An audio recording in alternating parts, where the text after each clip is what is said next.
mămică și o ajut pe mami să facem prânzul. Dragilor, astăzi facem mâncare cu mami. Prietenii noștri, Matei. Vede. Zi ceau! Acolo, ceau. Șupeții. Matei, a dat-o până aici, am făcut așa rănțele? Doar făcut asta. Nu, cât merge, până care spălăm. Acolo e sigur eu.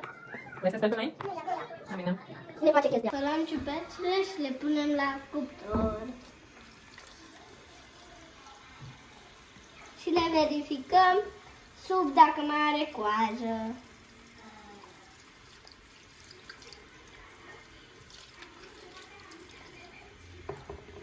A terminat mama supa și nu pot să mă asip să o mănânc. După ce am mâncat, am luat prânzul, ieșim la aer, este soare și ne-am luat să mâncăm niște farine. Vă dorim o duminică frumoasă!